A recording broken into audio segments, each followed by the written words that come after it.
ચાર, 5, એલિસે ગણ્યું. આંખો બંધ રાખ, બોબે કહ્યું.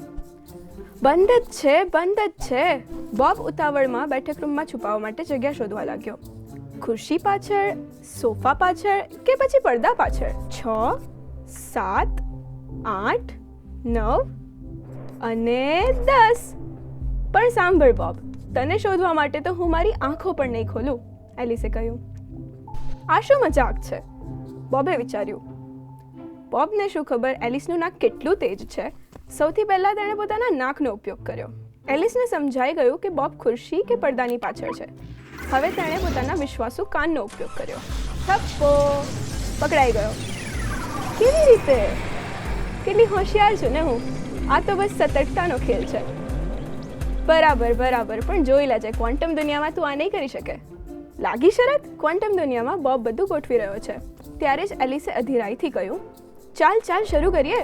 અરે શ્વાસ તો લેવા દે યાર, બોબે ચીડાઈને કહ્યું. 10, 9, 8, 7, 6, 5, 4, 3, 2 અને 1. ફરી એકવાર એલિસે પોતાના નાકનો ઉપયોગ કર્યો, પણ આ વખતે તેને એકસાથે ઘણી બધી સુગંધો આવે છે. મૂંઝવણમાં પડેલી એલિસે સાંભળવાની કોશિશ કરી, પરંતુ તેને ઘણી બધી બાજુથી બોબનો અવાજ સંભળાય છે. એલિસ બોબને પકડવા ગઈ, પણ એ ત્યાં છે જ નહીં. બાપ રે, આ શું મુસીબત છે? એલિસે વિચાર્યું. હું જ જીતી ગયો. મને તો ખબર જ હતી, આ વખતે ખાલી નાક અને કાનથી તારું કામ નહીં ચાલે. પણ આ તે કર્યું કેવી રીતે? આ તો તું બિલ્લીને જ પૂછી લે. બિલ્લી માસી, એલિસે બૂમ પાડી. માફ કરજો, હું 2 અવસ્થાઓની વાર્તામાં ડૂબેલી હતી. આ વાર્તા એ બિલાડીઓ વિશે છે જેમને સમજાતું નથી કે તે જાગી રહી છે કે... આ બધું છોડો બિલ્લી. પહેલા એ સમજાવો કે બોબ એકસાથે આટલી બધી જગ્યાએ કેવી રીતે છુપાયેલો હતો.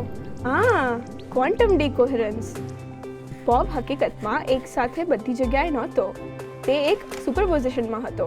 પણ મેં તો તેને જોયો હતો, કે મને લાગ્યું કે મેં એને જોયો. તારું ધ્યાન બોબ ક્યાં હોઈ શકે છે તેની શક્યતાઓ પર જઈ રહ્યું હતું. પણ જ્યારે તારો બોબ સાથે કોઈ પણ સંપર્ક કે વ્યવહાર થયો, ત્યારે એ હકીકતમાં ક્યાં હતો એ સ્પષ્ટ થઈ ગયું. અને અહીં ક્વોન્ટમ દુનિયામાં આવી બહુ અવસ્થા એટલે કે સુપરપોઝિશન લાંબા સમય સુધી જળવાઈ શકે છે. પણ સામાન્ય દુનિયામાં તો એલિસે ફક્ત મને તેના નાક અને કાનની મદદથી શોધી કાઢ્યો હતો.